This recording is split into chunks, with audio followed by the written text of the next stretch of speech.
Sebelum ada ruang dan waktu, Sang Maha Penguasa semesta menciptakan 5 makhluk untuk menjadi perpanjangan tangannya, agen atas kekuasaannya. Makhluk yang pertama adalah Ifrit, kekuasaan akan api diberikan kepadanya. Makhluk yang kedua adalah Khidir, kekuasaan akan air diserahkan ke tangannya. Makhluk yang ketiga adalah Jibril, kekuasaan akan cahaya dianugerahkan kepadanya. Makhluk yang keempat adalah Adam, kekuasaan akan tanah dimandatkan dalam kedudukannya. Makhluk yang kelima adalah Eva, kekuasaan akan angin disatukan dengan inti keberadaannya. Mereka berlima adalah Nur Muhammad.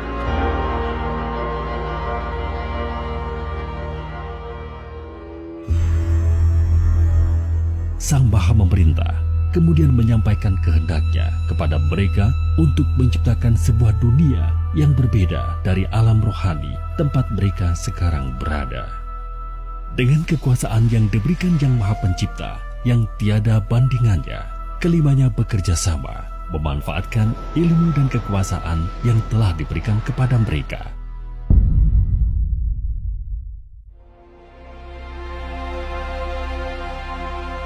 Melalui dentuman dan berbagai macam kekuatan dan kekuasaan, terciptalah kosmos, alam semesta.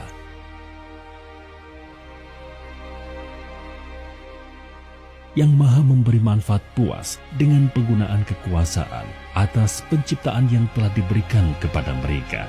Yang Maha Bijaksana kemudian berpesan, mereka boleh melanjutkan penggunaan akan kekuasaan tersebut, tetapi jangan sekali-kali bermain-main dengan roh, esensi utama yang menyusun eksistensi mereka di alam rohani. Nur Muhammad mendengar dan menerima perintah tersebut.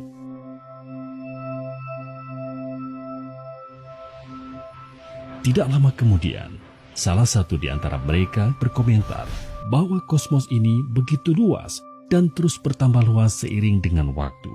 Sayang sekali jika hanya mereka berlima yang menikmatinya. Mereka pun melanjutkan usaha pemanfaatan kekuasaan yang telah diberikan oleh Sang Maha Agung dengan menciptakan sebuah awal dan akhir bernama kehidupan di dalamnya.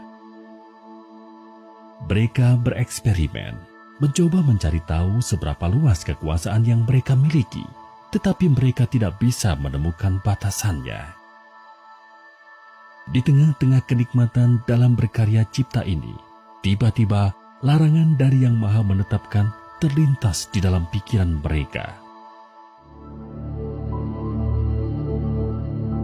Mengapa Yang Maha memberi keamanan melarang mereka menggunakan roh?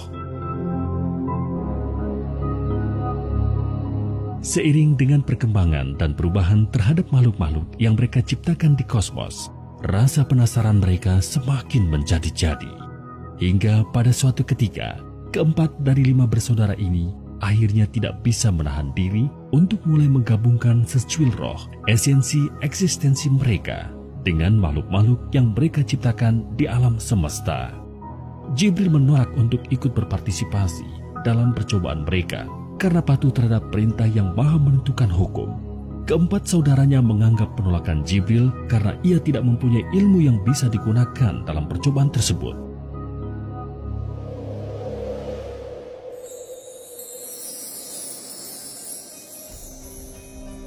Setelah mencoba, mereka berempat sangat gembira mengetahui kombinasi 2 hal yang berasal dari 2 dunia yang berbeda, menciptakan makhluk-makhluk baru yang unik, berbeda dengan semua makhluk yang pernah mereka ciptakan sebelumnya.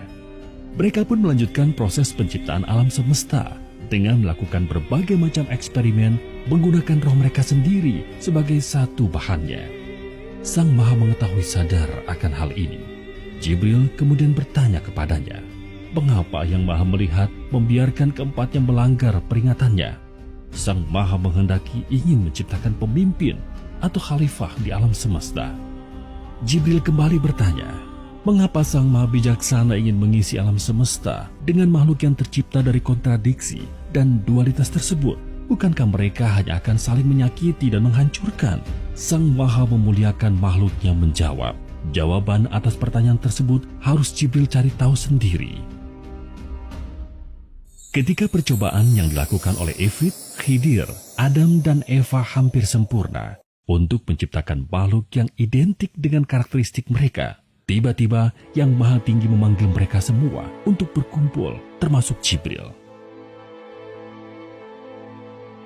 Sang Maha menghitung segala sesuatu, kemudian memerintahkan mereka berempat yang sejatinya diciptakan sejajar untuk sujud kepada Adam. Mereka semua mematuhi perintah yang diberikan Sang Maha Kuasa, kecuali Ifrit.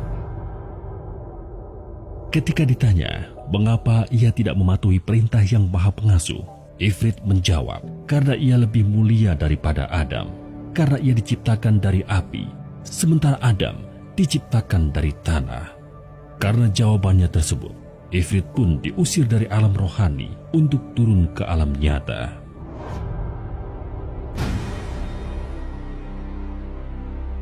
Ifrit diberikan kesempatan untuk membuktikan bahwa ia lebih mulia jika dibandingkan saudara-saudaranya yang lain, dengan mengalami sendiri kehidupan di alam nyata. Setelah selesai menguji Ifrit, Yang Maha Besar kemudian menguji keempat Nur Muhammad yang tersisa dengan mengiming-imingi kekuasaan yang lebih besar dari yang telah mereka miliki saat ini. Ternyata Adam dan Eva pun memakan umpan tersebut dan melanggar perintah Yang Maha Mengatur, sehingga mereka berdua kemudian juga diusir dari alam rohani. Adam dan Eva diberikan kesempatan untuk menambah pengetahuan dan kekuasaan yang mereka miliki dengan mengalami sendiri kehidupan di alam nyata. Dua bersaudara yang tersisa, Jibril dan Khidir, berdiskusi dan memutuskan bahwa salah satu dari mereka harus turun ke alam nyata untuk membantu saudara-saudara mereka. Khidir memutuskan untuk turun ke alam nyata secara sukarela, sementara Jibril tetap tinggal sebagai penyambung komunikasi dari alam rohani. Keputusan ini memastikan Jibril mampu berkomunikasi dengan Khidir, sehingga petunjuk-petunjuk yang diberikan Yang Maha Pemberi Petunjuk bisa diterima di alam nyata. Berbeda dengan di alam rohani, kali ini mereka harus hidup berbalutkan jasad, salah satu makhluk yang mereka ciptakan, sebuah gabungan antara roh dengan jasmani yang telah mereka modifikasi. Terdapat begitu banyak dorongan yang disebabkan tubuh jasmani tersebut yang belum pernah mereka rasakan sebelumnya. Hal ini menjadi tantangan tersendiri bagi mereka berempat. Di samping itu, terdapat juga rasa permusuhan dan saling menyalahkan di antara mereka atas pengusiran dari alam rohani tersebut. Mereka tidak menyadari bahwa di alam diri mereka saat ini terdapat 7 lapisan,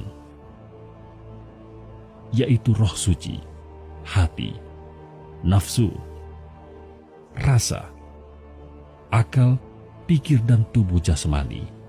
Berbeda dengan ketika mereka berempat masih berada di alam rohani. Meskipun begitu, mereka semua berusaha menjalankan hukuman ini sebaik mungkin, berharap suatu saat Yang Maha Pemaaf akan berkenan mengizinkan mereka kembali ke alam rohani.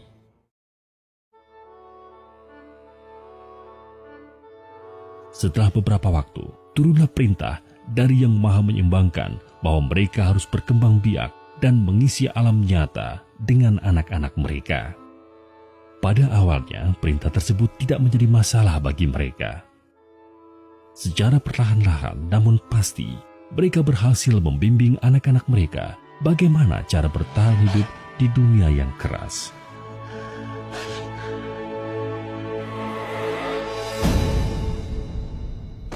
Nur Muhammad juga tidak ragu-ragu membagi kekuasaan mereka atas elemen kepada anak-anak mereka. Hingga suatu saat mereka menyadari bahwa ada yang terlewat dalam percobaan mereka ketika menggabungkan roh dengan jasad, yaitu keberadaan nafsu yang mengotori tindakan manusia.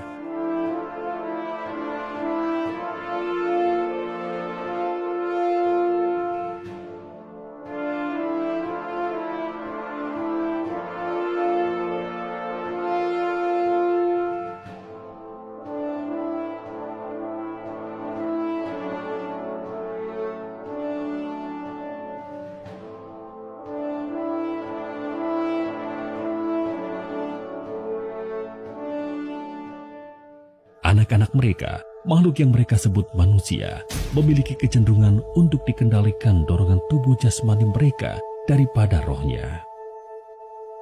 Kemudian ketika jasadnya mati, rohnya terjebak di alam nyata yang tidak bisa kembali ke alam rohani. Namun yang telah meninggal tersangkut di antara dua dunia. Mereka tidak benar-benar berada di alam nyata karena tidak memiliki jasmani, namun mereka juga jelas-jelas tidak masuk ke alam rohani. Hal ini mengakibatkan seiring dengan waktu manusia semakin sulit dikendalikan karena jumlah mereka terus bertambah. Nur Muhammad yang berpengalaman menciptakan alam semesta dan isinya ternyata mengalami kesulitan dalam mengendalikan kecenderungan hewani anak-anak mereka. Menanggapi hal tersebut, masing-masing Nur Muhammad dengan cara mereka sendiri memodifikasi sebagian ruang dan waktu di alam nyata untuk menciptakan kantung-kantung dimensi sebagai tempat sementara bagi roh-roh tersebut. Elysium, Tartarus, Asphodel Field, Valhalla, Hell, Nilfgaard, Sheol, Olam Haba, Heaven, Hell, Paradise, Limbo, Jannah, Jahanam, serta berbagai macam bentuk kehidupan setelah kematian, surga, neraka, sebagai bentuk imbalan atau hukuman, atau tempat lain di antara keduanya, merupakan hasil kekuasaan yang dimiliki Nur Muhammad dalam usahanya mengendalikan roh-roh manusia yang terjebak di alam nyata. Tetapi hal ini hanyalah sebuah solusi jangka pendek yang tidak menyelesaikan permasalahan. Berbeda dengan Nur Muhammad, manusia tidak memiliki daya yang cukup untuk melihat dengan jelas kekuasaan yang Maha Pencipta dalam segala hal, termasuk keberadaan alam rohani yang sebenarnya. Oleh karena itulah, kantung-kantung dimensi di alam nyata, atau bisa juga disebut alam fana, pada akhirnya seringkali disalahpahami sebagai alam rohani yang sebenarnya.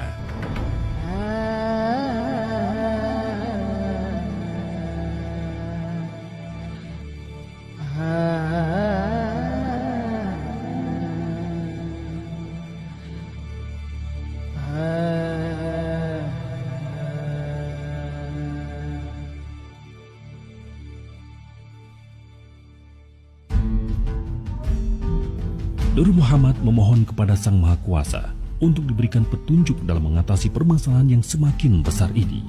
Melalui Jibril yang Maha Memelihara memberikan petunjuk pertama bahwa anak-anak mereka harus diperkenalkan kepada Sang Maha Pencipta.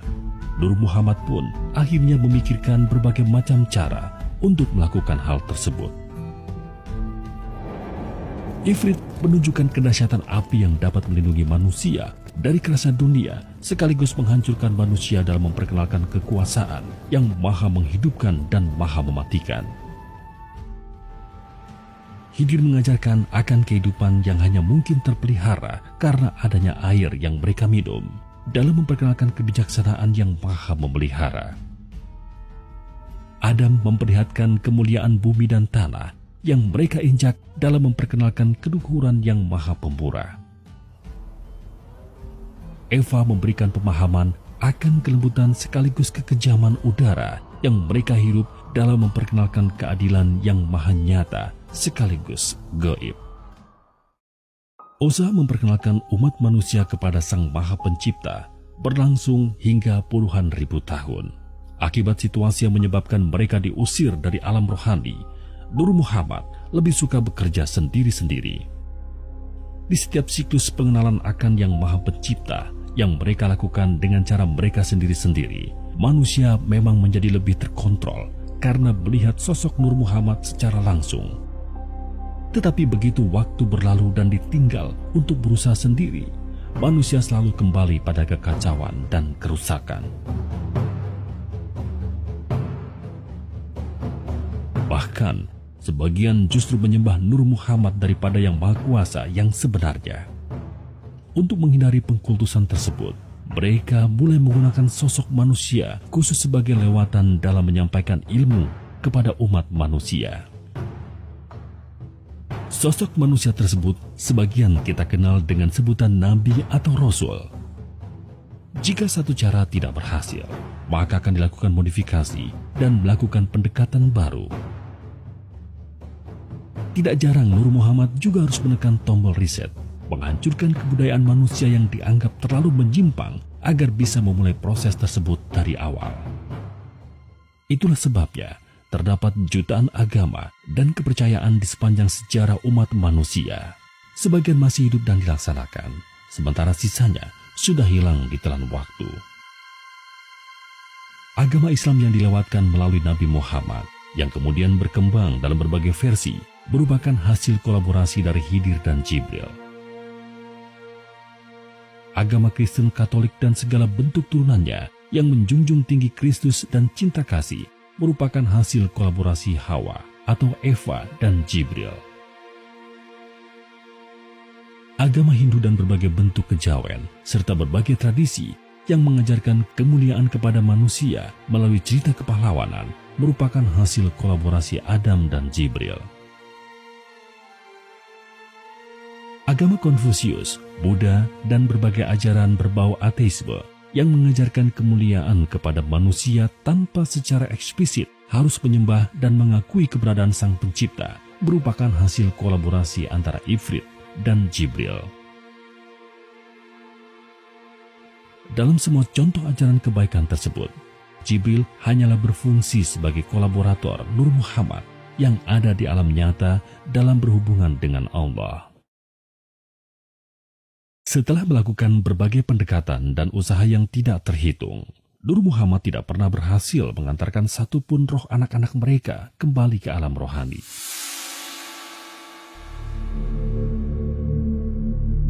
Sehingga mereka pun akhirnya berkumpul, bersama-sama melepaskan diri, dan menghilang dari panggung alam nyata dan alam fana.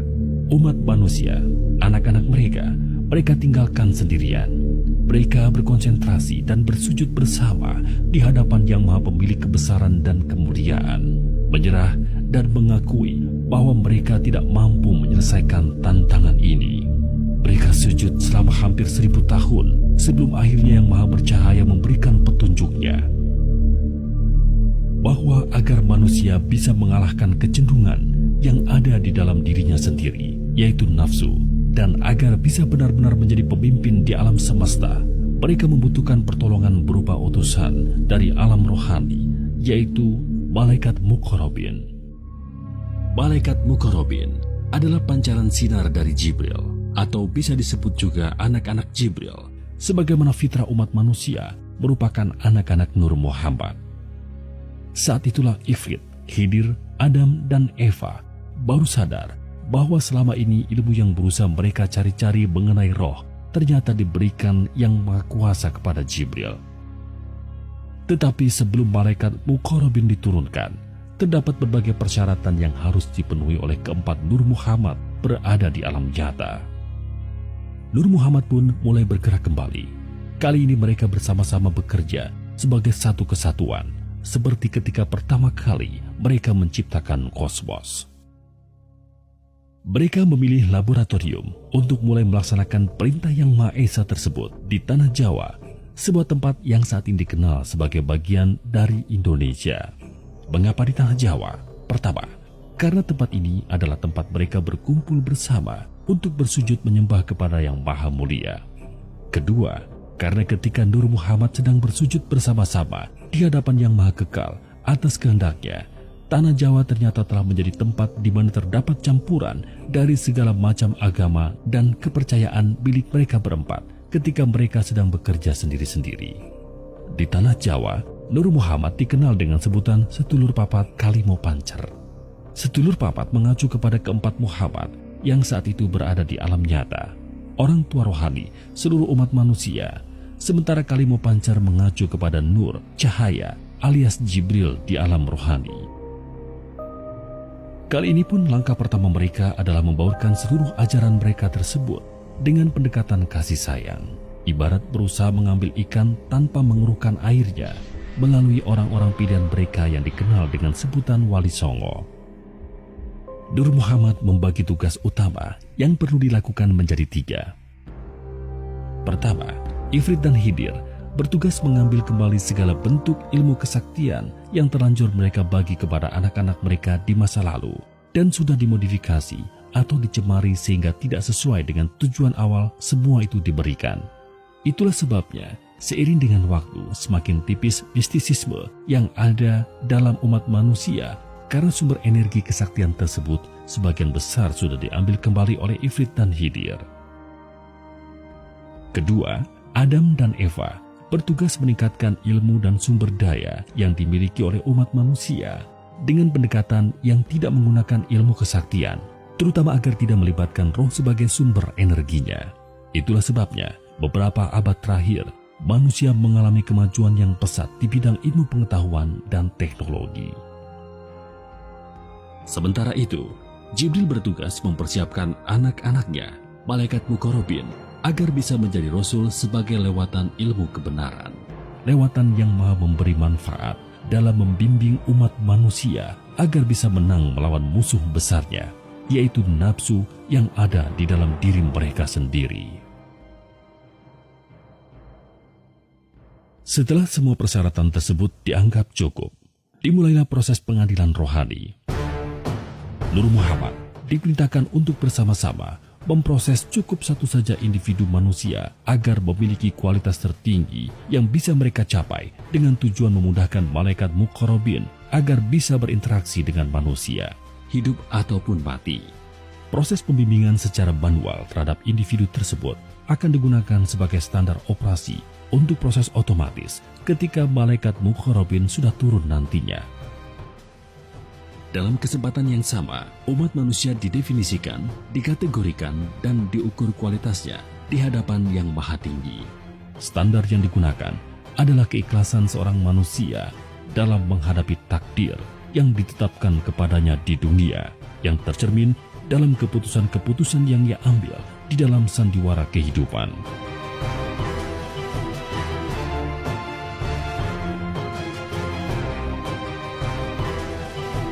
Semakin tinggi kualitas keimanan manusia di hadapan Yang Maha Esa, semakin banyak dan berkualitas malaikat Muqarrabin yang diutus untuk membimbingnya.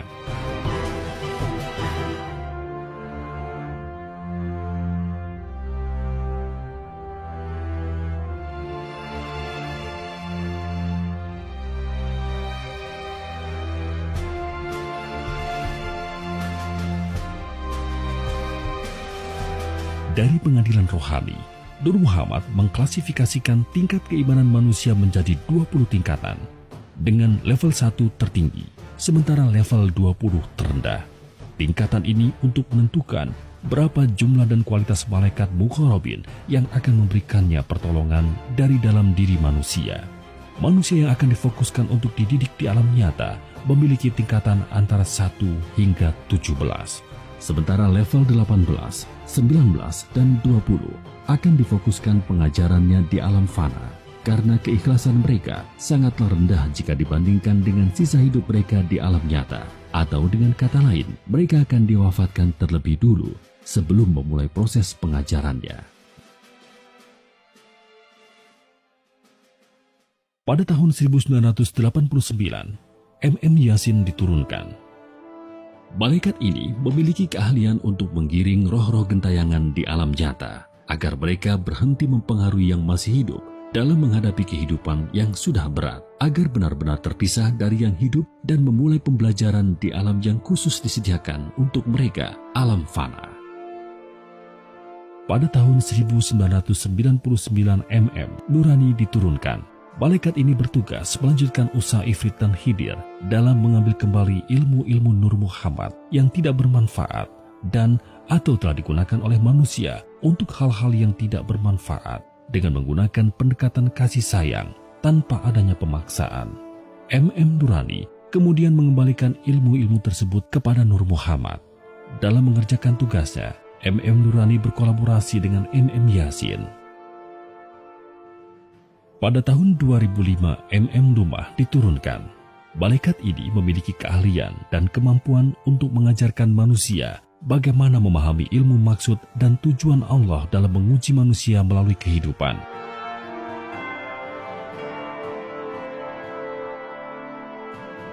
Agar manusia mampu sadar untuk berusaha sebaik mungkin dalam menghadapinya, agar lulus ujian kehidupan tersebut.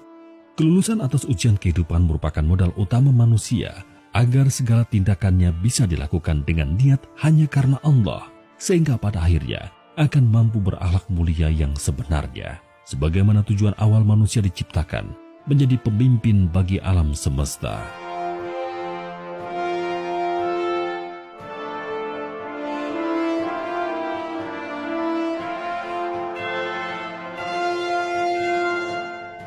Pada tahun 2016, Syariat diturunkan.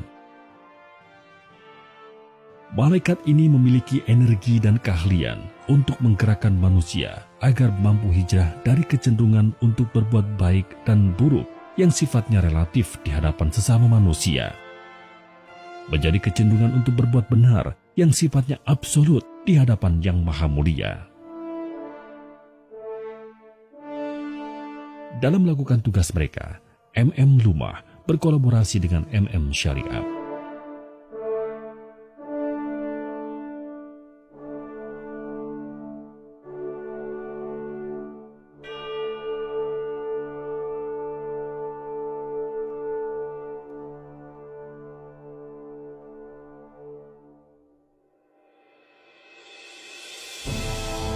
Semua agama dan ilmu apapun juga yang dimiliki manusia bersumber dari Yang Maha Kuasa melalui Nur Muhammad.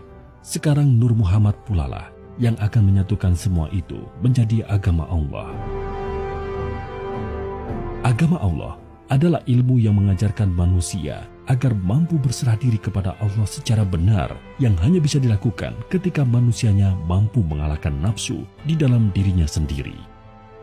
Atau dengan kata lain, bukannya diperbudak nafsu, hati dan tindakannya bisa berada di bawah kendali fitrah.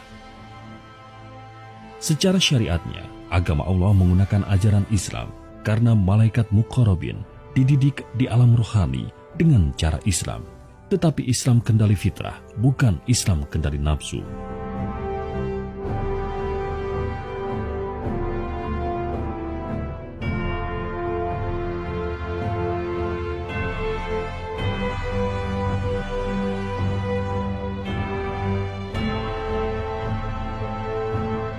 Masa inilah yang sejatinya disebut sebagai masa kejayaan dan kebangkitan Islam, di mana Islam benar-benar menjadi rahmatan lil alamin, rahmat untuk seluruh alam. Allah Zat yang Maha Merencana, sesuai di dalam surat An-Nasr, apabila telah datang pertolongan Allah dan kemenangan, dan kamu lihat manusia masuk agama Allah dengan berbondong-bondong, maka bertasbihlah dengan memuji Tuhanmu dan memohonlah ampun kepadanya. Sesungguhnya Dia yang Maha Penerima Taubat.